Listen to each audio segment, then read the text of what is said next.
Yo, what's going on, guys? Dark here, back in the video. And today I'm doing a Halo 3 free-for-all video for you guys, a Halo 3 FFA tips and tricks video. And I'm really happy to be doing it. Happy to be doing this because this is my favorite game, Halo 3. You guys know this. Halo 3 free-for-all is like my favorite thing to do in like all competitive gaming. To be honest, I love Halo 3 free-for-alls. They're like the best for me, at least. I just love playing them.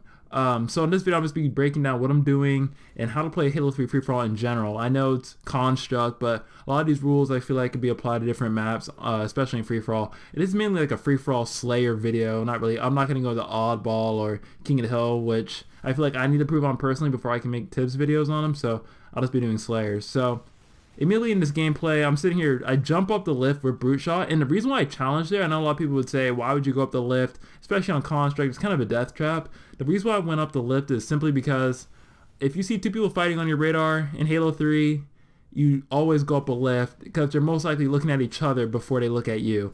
And you could maybe get a lucky double kill if they're both weak with a power weapon such as the Brute Shot. And yes, I consider the Brute Shot a power weapon to a certain extent. I feel like it's a pretty good gun. So you see me just kind of patrolling top gold, and the thing about Construct and a lot of Halo 3 FFA maps, for me at least, it's like about patrolling an area. See, I was kind of walking around there, noticed no one was doing top gold, heard some gunfighting in the distance. And the thing is about Halo 3 is, versus Halo 5, if you hear gunfights in the distance, it's the best thing to do to kind of like make your way over there and rotate.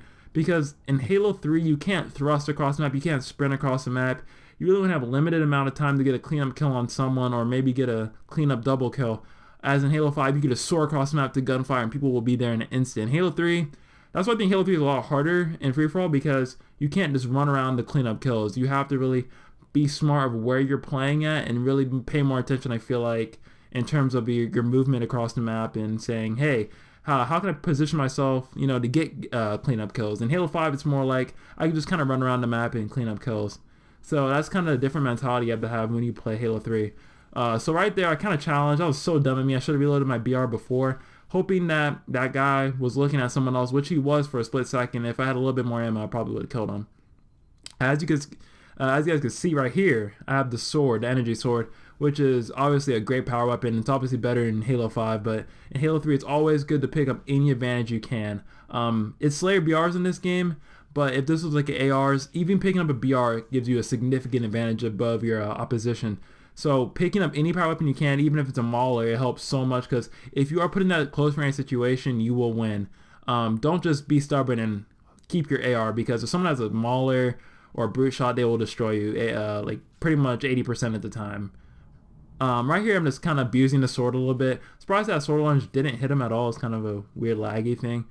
But as you can see, I'm playing the corners with it. I'm really playing to its strength. You don't really, you don't see me going out in the open, bottom center with the sword. You play, especially in Halo 3, the weapons to their strengths even more than you have to in any other Halo game, I feel like. Or compared to like Halo 5 and stuff. But I'm just sitting in the lobby, kind of watching the lifts, and the second people go up the lifts, they're getting destroyed. They can't do anything. I mean, the sword is that good of a weapon, especially if you know what you're doing with it. Right here, I have to end up retreating. There's really no point in challenging that at all, because that guy probably would have killed me.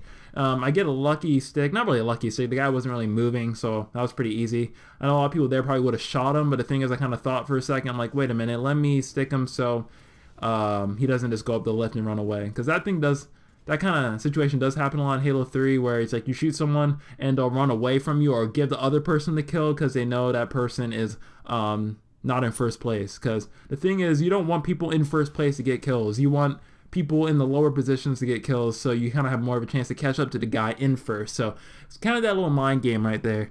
So right there, I kind of got an unfortunate death. But right here, like I said before, just trying to do my best to rush in, clean up kills. That guy kind of should have backed off. He probably thought he could kill me there, but I had a really good nade placement on him. Right here, I'm just kind of watching the spawns, and especially in Halo 3 free-for-all, it's really good to know spawns, and in, swords are pretty common spawn, like if you're not really near it. So clean up that guy. The game's kind of halfway over right now, and this is kind of entering, I feel like, the most important part of the game. Like, this is the time where you can really build that lead, and it's kind of, keep charging with that momentum. Right here, I feel like a lot of players kind of slow down their pace a little bit, kind of halfway through the game. You see me kind of camping the lift, which is what you have to do, like, regardless, to really play. you know, play construct. You have to sit the lifts and camp to a certain extent. So right there, I see a guy going up the lift. I saw that he was weak in my death cam, which is one thing I love about Halo 3. They have death cam, but I got destroyed right there. I kind of choked, to be honest, on that kill. But I saw that he was weak, and I really should have picked up the AR kill. That was kind of a choke by me. Normally, see right there, I'm not going up gold. I know the guy's just baiting me to go up there. Right here, I just shot the barrels just in case, you know, he tries shooting him and kills me.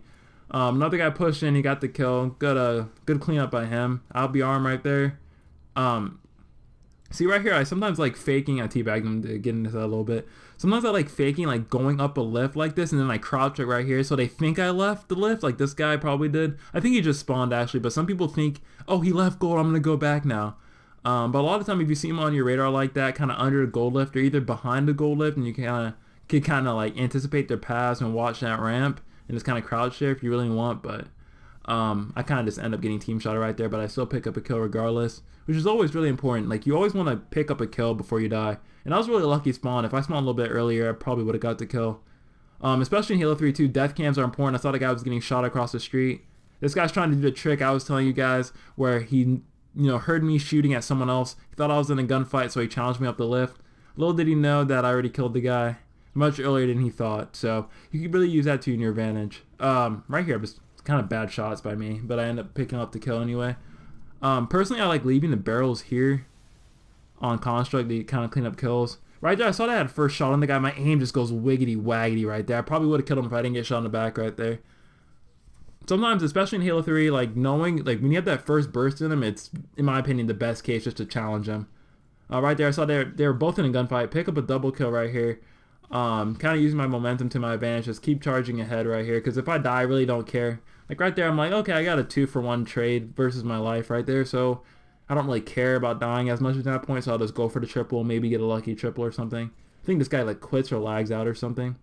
Right there, I kind of faked the guy like I was gonna go down the lift, like I didn't see him on my radar, but I knew he was there the whole time. Clean him up, get the nice little BR on him, and that's the game, guys. Hope you guys enjoyed that video. Leave a like if you guys did enjoy that video. If you guys want to see more Halo 3, I'm out, guys. Peace.